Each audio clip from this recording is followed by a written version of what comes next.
Well, good morning, church. So today we're going to kind of wrap up our little mini series in the midst of our bigger series, which is to reconnect. We've been talking about the church, and I've just been trying to highlight aspects of the church that I just really appreciate, find, valuable, and and just remind ourselves how the church is just amazing. I mean, it really is, and how when the church is functioning well, it is all about connecting. It's connecting us with each other. It's connecting, most importantly, it's connecting us with our Father God. And so we've gone through some things here. I thought about testing you, but I thought, no, I'm not going to do that. But I do want to remind you where we've been, just so we can finish up today. But the church is a place to, anybody remember the first thing? Belong, right?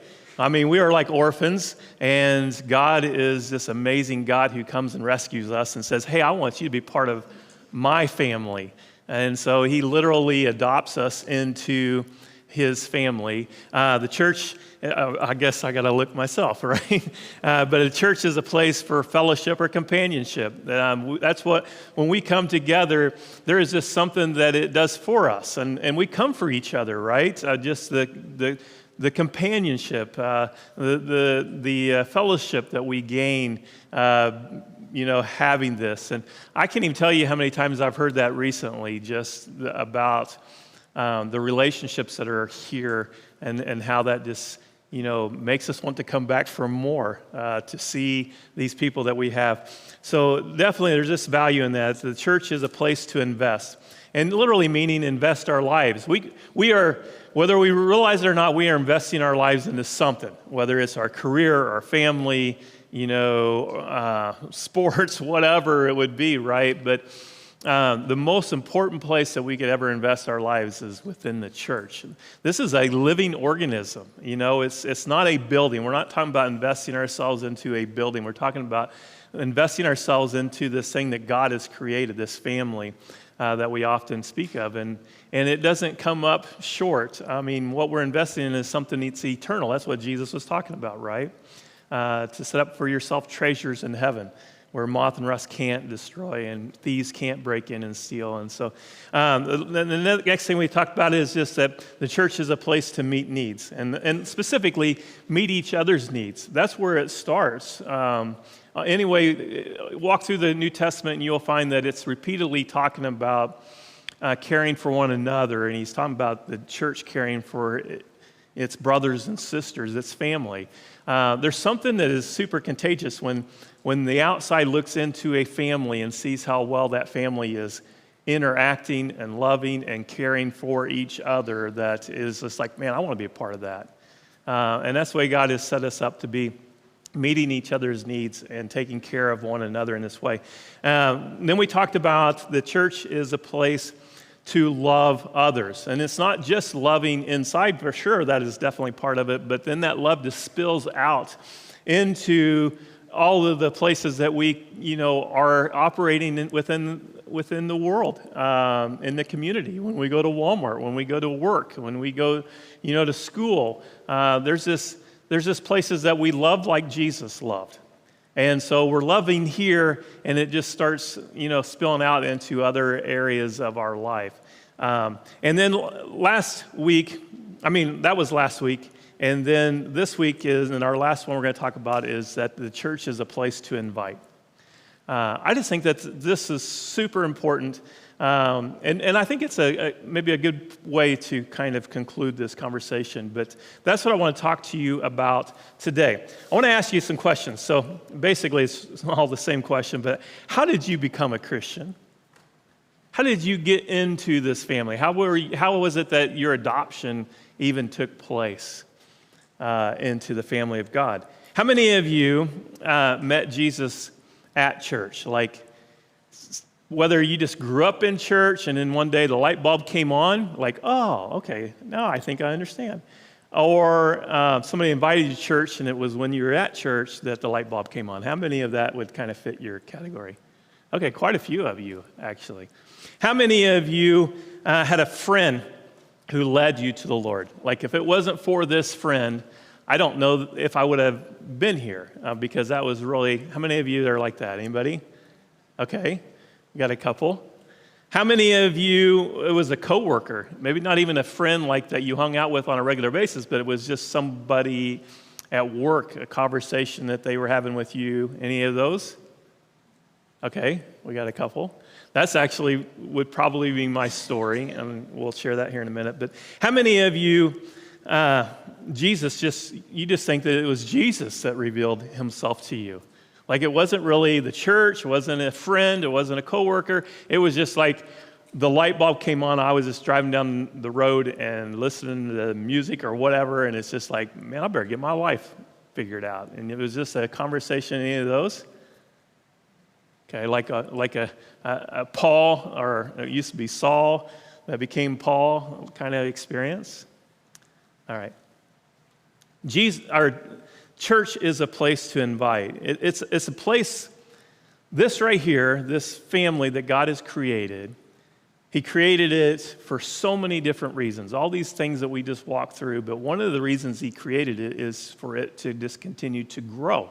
It's like I said, it's a living organism, so it's meant to just continue to expand.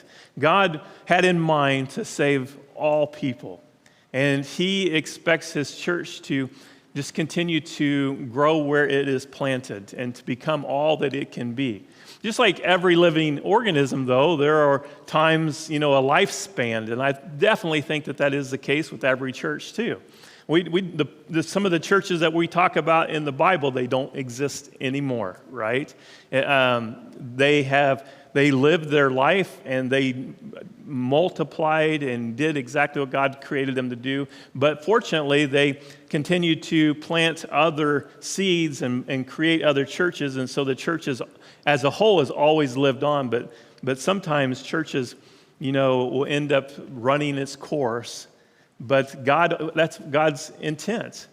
How many oak trees do we still have in the world that grew back in the 1300s? I'm pretty sure none, right? Not that I had to go back a long ways because I'm not an expert on this. Somebody would be like, yeah, where was such and such? I don't know. But I'm pretty sure no trees, right, back in the 1300s. But we still have trees. How come? Because those trees planted those trees that planted those trees, and they just kept passing on. And this is the intent of God's church, is for it to do its best to be what God intended it to be. And that's where we are. And so it does this through just what we were talking about, inviting other people to be a part of this family. You were invited at some point, and at some place in your life when times were ripe, there was, the Word of God that was planted into your heart. And it began to take root and it began to grow. So I want to talk about this a little bit. And one of the ways that we do this, we do this through the preaching of the Word of God, but it's done in a whole lot of different ways, just like a lot of us came to our faith in Jesus in different ways, whether we were invited by a friend or we grew up because our parents, raised us in the church, whether it was a coworker that invited us. There's a lot of different ways. And we're going to be in John chapter 1 for this, for the most part. I'm going to step out of that for a couple of places, but for the most part, we're going to be in John chapter 1. And in John 1, starting in verse 40, I just want to for us to remember this encounter that Andrew tells his brother Peter about Jesus. Because that's one way that people come to Jesus, is because of a family member invites another family member to come and check out Jesus. And that's what we have here. In verse 40, it says, one of the two who heard John speak and followed Jesus was Andrew, Simon Peter's brother. He first found his own brother Simon and said to him, "We have found the Messiah," which means Christ. He brought him to Jesus. Jesus looked at him and said, "You are Simon, the son of John.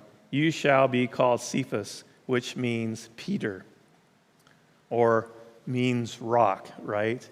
And so the first thing I want you to recognize here is that Andrew, if it wasn't for Andrew, Peter may not have found Jesus, or at least that's the way he did find Jesus, is because, and I just want you to think for a moment, just pause. I want you to think if there is a family member that is within your area of influence and within your area of this area, like, the geographical area, that could be sitting here beside you right now that's not sitting somewhere else in a church.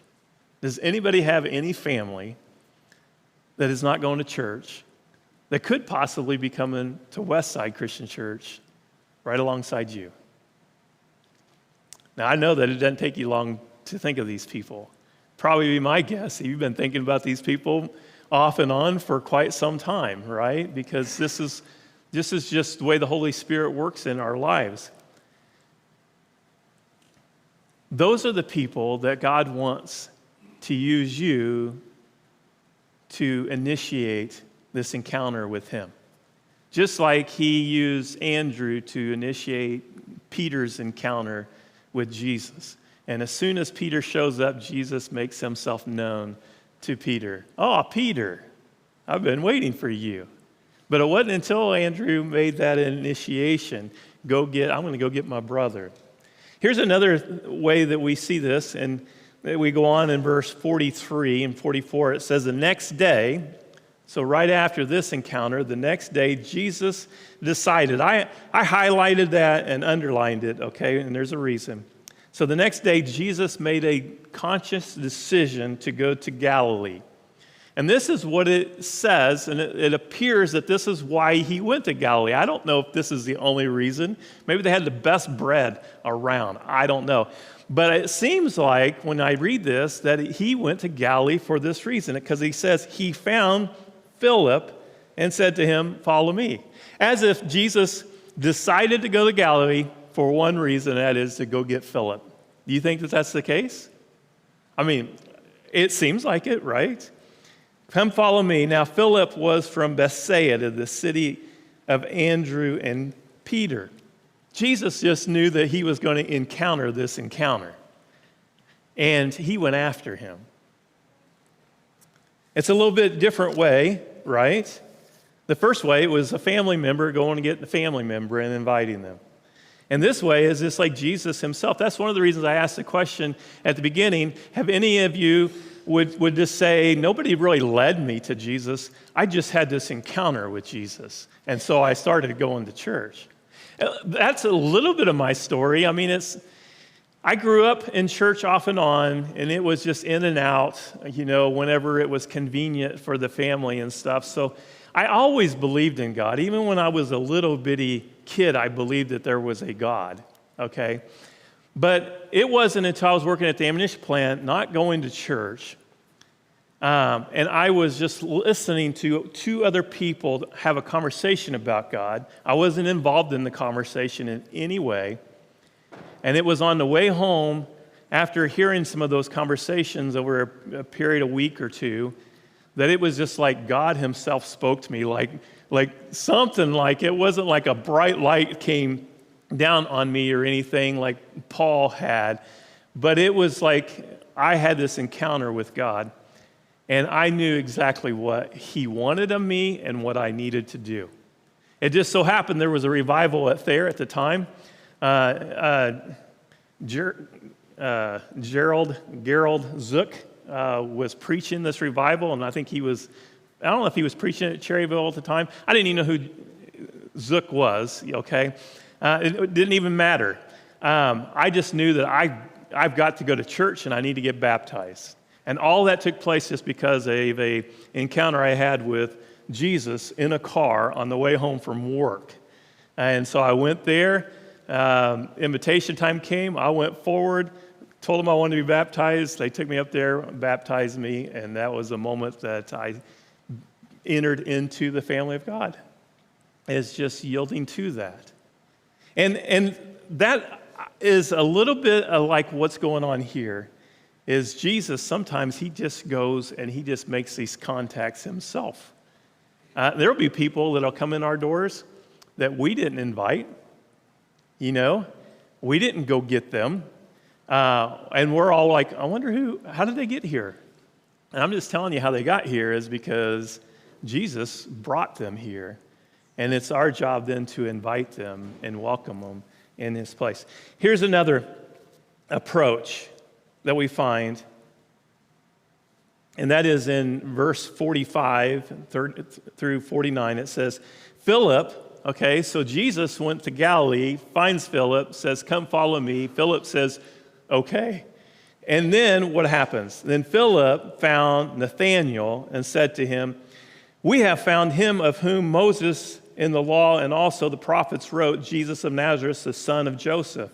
And Nathanael said to him, can anything good come out of Nazareth? And Philip said to him, come and see. Now this is that encounter where you go and you invite a friend. Now I want you to think about that for just a moment. You've thought about family members that could be sitting here beside you right now. Think just for a moment, do you have any friends that aren't sitting in church on a regular basis, that aren't connected with the church? Anybody? This is that kind of invitation, right? This is those friends, and I don't know how close Philip and Nathanael was. Maybe they're really close, like really close. Maybe they were not that close. I don't know, but close enough that Philip thought, okay, I just found this Jesus who in my life needs him. And here's what I think also about this is that they're some of the hardest to actually get to come, aren't they? I mean, your friends, because your friends are already, they're already involved in what they want to be involved in. And anyway, you can invite them and it just seems like you come across this resistance, like what Philip had. What was his resistance? Are you kidding me? Is there anybody good that can? You're just getting, brainwashed, or you're just getting led down. I don't want to go down that road. It's just this unbelief that is going on. Nathanael is having there, but that obviously isn't the end of the story. All he says is just come and see. Just come and see. He's just trying to get him to come. And when he comes, Jesus saw Nathanael coming towards him. So before he even gets in the door, he has an encounter with Jesus, and Jesus says to him, behold, an Israelite indeed, in whom there is no deceit. Nathanael said to him, how do you know me? And Jesus answered him, before Philip called you, when you were under the fig tree, I saw you. Now, I don't know. Nathanael's going to have to help us understand exactly the significance of that, right? But there was something super significant about that, because Nathanael's answer to that is, Rabbi, teacher, you are the Son of God. You are the King of Israel. You see, Jesus gave him all the credibility, all the proof that he would ever need. He had all this doubt. It's just like, I'm not going to go. Why would I want to go check out Jesus? He doesn't have any of this belief. But all Philip said is, just come and see. Just come. And Jesus meets him there with all of the proof that he needs. Which leads us to the last thing, and really the thing I want us to focus on the rest of our time here, and that is that some people, most people actually, I'm just going to say most people, in fact, when I asked you all of those questions, the question that got the most hand raises is that you had encountered Jesus at church. That's where it was. Whether you were raised in church and the light bulb just eventually came on, or you were invited to church and then when you got here, the light bulb came on. But it was while you were in church, and one of the reasons why that is the biggest thing is because that's where the preaching of God takes place. There is something incredibly powerful about this book, and then when it is preached, it is where God speaks. As every one of these encounters, one of the things that was very significant, right, is when Philip came, it's what Jesus did with the conversation he had with Philip. When Philip brought Nathanael, it's what Jesus did when he brought Nathanael. He met him halfway and started talking to him. And that's one of the things you saw over and over reoccurring, is because it is what Jesus says that actually captures people. It is the power of Jesus' words. And what do we have here is that we believe that these words are not man's words, that they are inspired by God, that they are infallible, they are God's. Like when we read it, we should realize that it is God himself speaking to us. This is what Romans 10, verse 14 says. How then will they call on him in whom they have not believed? How will they become Christians? And how are they to believe in him of whom they have not heard? And how are they to hear without someone preaching? And how are they to preach unless they are sent? As it is written, how beautiful are the feet of those who preach the good news. But they have not all obeyed the gospel. For Isaiah says, Lord, who has believed what he has heard from us? So faith comes from hearing, and hearing through the word of Christ. And this is just the way that it works. It has worked with you, and it will work with your friends. It will work with your family. So our objective as children of God is just to be the invitees. Our job is to just continue to say to our family, our friends, the strangers that God puts in our path, come and see. All our job is to just get them into this building to hear the word of God being preached. If Jesus was literally living in flesh and bones still like he was back then, and he's not now he's living in a spirit through us, right? He ascended into heaven, and he's preparing a place for us. We know all of this. But if he was literally living in flesh and bones just like us today, then we would just take him to Jesus. That's what we would do, wouldn't we? But the reason he created the church, part of it was for us to invite people to this place so that they can hear the word of God being preached, to hear the words of Jesus being preached, because that is where their belief will come. I want us to back up then, because all of what I just shared with you about Andrew and John and Philip and Nathaniel and Peter and all these people come to the Lord, how did it begin? It began with a preacher, is where it began. So back up to verse 35 and listen to what it says here. It says, the next day again, John who? Not the Apostle John, but John the Baptist, right? Now the next day, John the Baptist was standing with two of his disciples, and he looked at Jesus as he was walking by, and he says, behold, the Lamb of God. He's preaching to these two disciples. The two disciples heard him say this, and they followed Jesus. Jesus turned and saw them following, and he said to them, what are you seeking? And they said to him, Rabbi, which means teacher, where are you staying? And he said to them, come and you will see.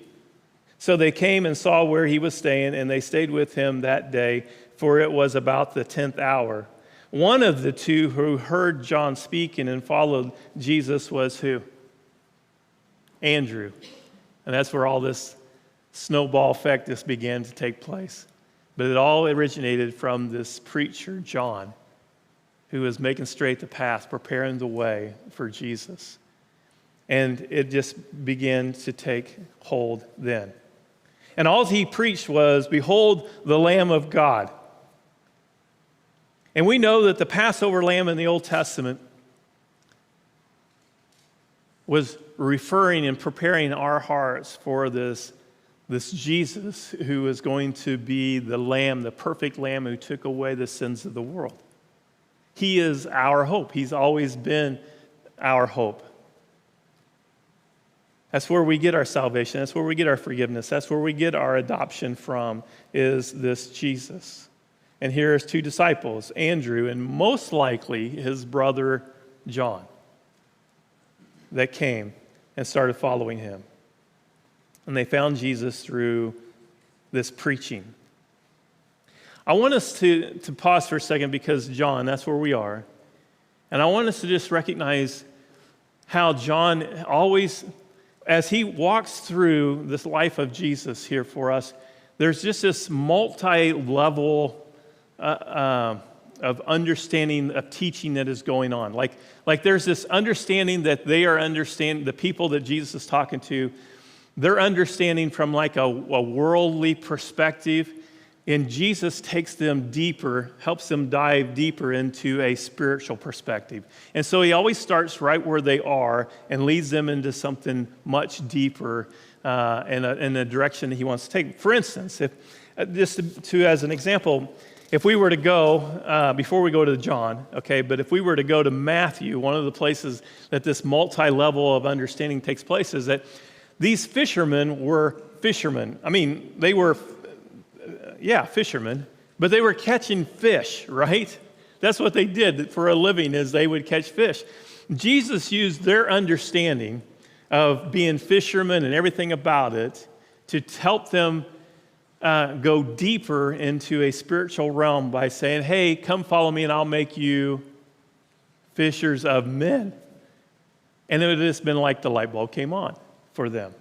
And that's what we found in Matthew. I think I have this up here, but we'll just read real quick. But Matthew 4, it says, while walking by the Sea of Galilee, he saw two brothers, Simon, who is called Peter, and Andrew, his brother, casting nets into the sea, for they were fishermen. And he said, follow me, and I will make you fishers of men. Instantly, they knew what they were supposed to do with their life. They already knew who this Jesus was. They already had these encounters with Jesus. But this was the moment that they dropped their nets. And in fact, that's what the next verse says, right? Immediately they dropped their nets and they came and followed Jesus. And the rest of their life was about catching people, no longer about catching fish. So this kind of multi-level understanding was constantly going on in John. For instance, when he had this encounter in John 3 with Nicodemus just had a question, right? Like, so how does this take place? How do I become a Christian? And he says, well, you need to be born again. And Nicodemus's earthly head was into, well, then how does that work? Because how can you crawl back into your mother's womb and come out a second time, right? And Jesus says, well, you need to be born of the Spirit and truth. And in other words, he's taken him to an understanding that there is a spiritual rebirth that needs to take place. And all of a sudden, with something that he understood, he was able to make a connection with something deeper and spiritual. The woman at the well, she comes and draws water, right? And Jesus says to her, hey, give me some water. Draw me some water. And she's like, well, you didn't even bring anything to draw water with. And he says, well, if you would ask me, I would have given you what? Living water. And she's just like, or you never have to, come and be thirsty again. It'll just always quench. And she's like, well, tell me about this water. And so instantly, he takes something that is very earthly that they would have understood, and he was able to make her understand something spiritually and dive even deeper. We see this in John 6. The crowd was looking for something to eat, food. And Jesus all of a sudden takes that concept of bread and eating, and he teaches them that he is the bread of life. It's just amazing, but this is the way that he does. The Pharisees deal with a man who was that was physically blind, right? And when Jesus finds him, he's blind, but he gives him sight. And then he starts teaching to the Pharisees. He says, for judgment I came into the world, that those who do not see may see, and those who see may become blind. And he's teaching a spiritual lesson because of the physical blindness and helping them understand that there is also a spiritual blindness. Now, the reason I wanted us to understand this multi-level teaching that goes all the way through the book of John is because I want us to really understand what it is that Jesus is trying to get at in verse 37. The preacher says, look, behold, the Lamb of God who takes away the sins of the world. And they go follow him. Jesus turns to these two guys and he asks this question. What does he say? What are you seeking? What are you seeking? What causes you to follow me? They were obviously seekers, right? That's the reason that they were hanging out with John. They were looking for something. And so they began, what are reasons that somebody would even want to follow Jesus? Well, I know one of the things that they struggled with greatly was they thought that Jesus was the political answer to all of their problems, right? That he was going to overthrow Rome and the oppression that they felt. Isn't that right? They really struggled with this. They were ready to create some kind of movement in some way. They thought Jesus was the answer to that movement. So maybe that's why is this what you're seeking? Are you following me for this? I don't know, but I just find it interesting, right? That Jesus is asking them, what are you seeking? Because there were people that Jesus knew that were seeking him for the wrong reasons. For instance, like in John 6, verse 26, he says, you are seeking me not because of the signs, because you saw signs, but because you ate your fill of the loaves. In other words, Jesus is saying to the crowd, some of you are just following me because I will meet your physical needs. You're not following me because of the signs that point to me as being the Son of God and that you found God in the flesh.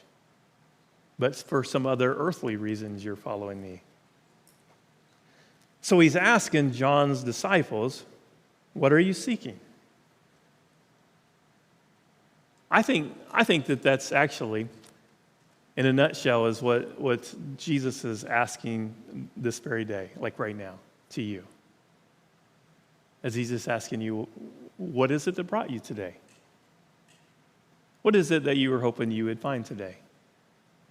What is it that you're seeking and you're hungering for? What is it you're wanting for Jesus? You see, that is the thing I love about preaching, is I can't fail unless the listener fails. Like it's really has so little to do with me. It has everything to do with the listener, the one seeking. It's not dependent upon the preacher as long as he's preaching Christ, as long as he's preaching from the Word of God. That's his only job. Everything else is completely dependent upon the listener. You know, the preaching of God's Word, it presents so many opportunities to go deeper. Like when you come and you're tuned in and you're listening, you can be seeking Jesus for so many different reasons, right? For what's going on in your life. You just need help. You just need him to answer. You just need him to reveal himself to you for so many different reasons. And every one of those reasons, God can reveal himself. Jesus can reveal himself too. Nathanael's was an unbelief, like I just can't cause myself to believe. And yet Jesus met that need. He knew that when he was coming from afar. That's the reason before Nathanael said anything, he was already saying, I saw you under the fig tree. There's just something powerful about the Word of God that can help us dive deeper than we've ever gone before. Or it can be like the Pharisees, and it can completely hide truth from you, and you end up leaving here with nothing. But whether you leave here with nothing or you go deeper, it's got nothing to do with me. I tell you what, the moment that I figured that out, and it took me a long time in ministry to figure that out, the moment that I felt like I could say almost anything from this stage, because it's not about me. I can't mess it up. I can't push people away. I could say something stupid and Jesus could actually still speak through it, which is really a good thing, right? John chapter 6, verse 63, it says this, It is the Spirit who gives life. The flesh is no help at all. Now just let that sink in for a minute. It's the Spirit who gives life. It does not come from the flesh of man. Now listen to what he says here. He says, the words that I have spoken to you are spirit and life. These words that I'm reading to you, like right now, church, are spirit and life because they're not my words. These are words from Jesus Christ. These are his thoughts. And it goes on, it says, but there are some of you who do not believe. Now look at what he says in parentheses here. He says, for Jesus knew from the beginning who those were who did not believe and who it was who would betray him. Jesus already knew that. Jesus already knows who are his listeners in this auditorium right now and who are not. He already knows that. And he said, this is why I told you that no one can come to me unless it is granted him by the Father. It's just between you and him when the preaching takes place. So therefore, here's the thing is, you could walk away from this sermon, you could think, well, he just wasn't on his game today. I mean, I don't know, maybe Mike just hasn't spent enough time in prayer or spent enough time, studying or what. But he just wasn't on his game. I didn't get anything from that sermon. As if it is dependent upon my talent. It's not dependent on my talent. If you've ever been around the block long enough, when it comes to preaching of God's word, you will find that a preacher that has preached for the very first time in his life, and the sermon was like 5 minutes long, and he was like crying and terrified through the whole thing, can lead somebody to Jesus Christ. And somebody that has been preaching for 40 years and is so dynamic, he has a huge church, can lead somebody to Jesus Christ. It doesn't matter. It can be around a campfire. It can be with smoke and fancy lights. None of that matters. I don't know why we spend so much time thinking that matters. And we try to create an atmosphere or an environment, or we try to, hire the next personality that would just draw people to himself instead of to Jesus. Sometimes we just spend too much time and we forget the power that is in preaching itself, the power in the word itself. And that's what Jesus is saying here. He says, it is the Spirit who gives life, and his flesh doesn't count for any. Jesus already knew who was going to believe and who wasn't. And when you are ready to believe, it could be a song on the radio that leads you to Jesus Christ. It could be your infant child that leads you to Christ, and I've seen that before.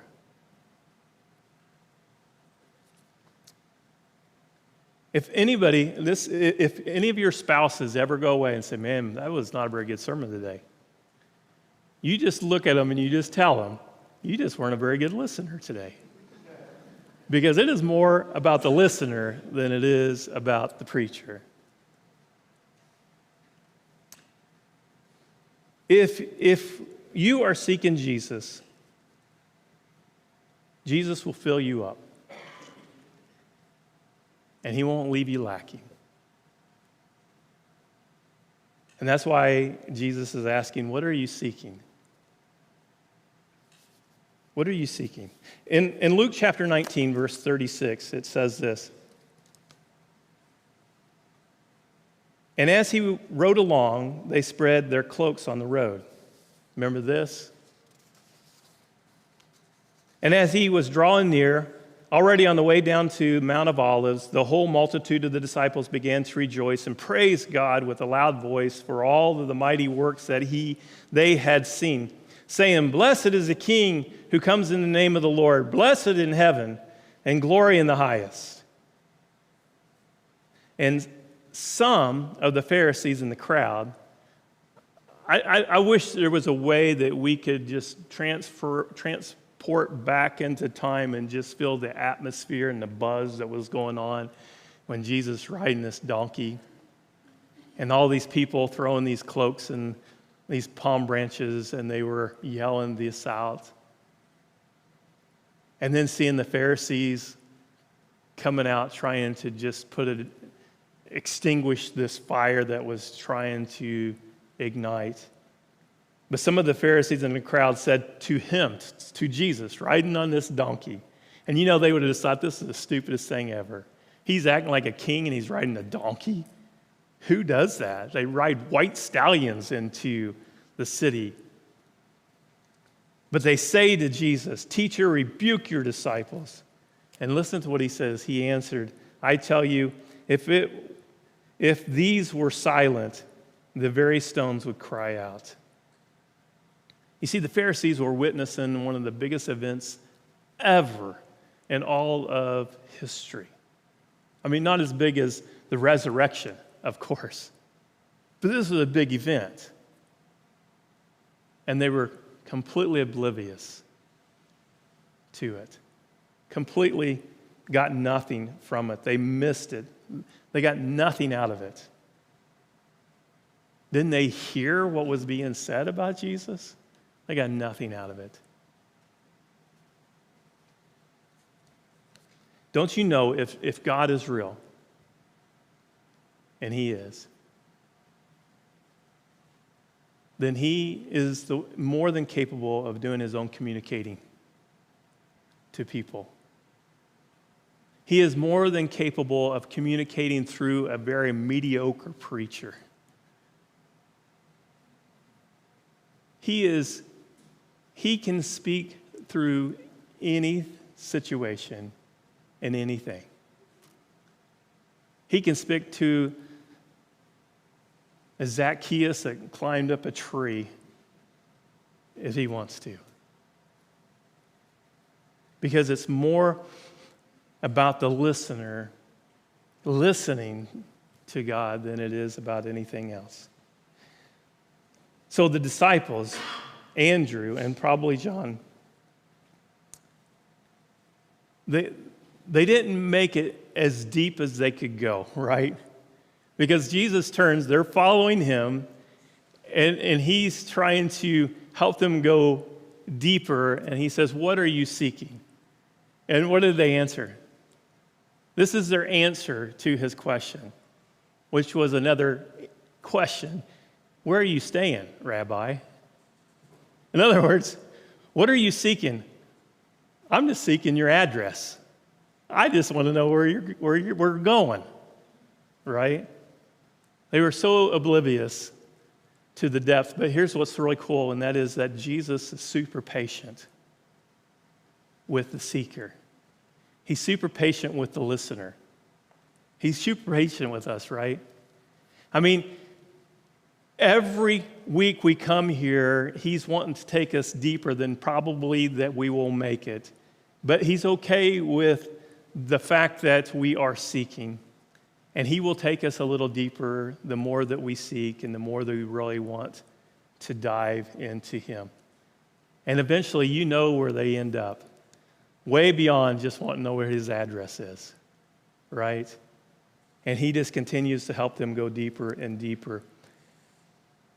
But basically what he comes to is, come and see. Come and see where I'm staying. Come and hang out with me for a while. So, this is one of the ways that people come to Jesus. I would say absolutely the main way that people come to Jesus, and is hearing the preaching of his word. This is one of the ways the church helps people to connect or reconnect. And there's both of those in our life right now, whether it's family or friends or coworkers or what. He is wanting you to invite. He's wanting you to invite your family, maybe just to help them reconnect, maybe to connect for the first time. And that's the part that we play, is we're invitees. In each one of these situations, the Word of God is being preached, but most of the time they had to get somebody there to hear the preaching. or get somebody, in their case, get somebody to Jesus.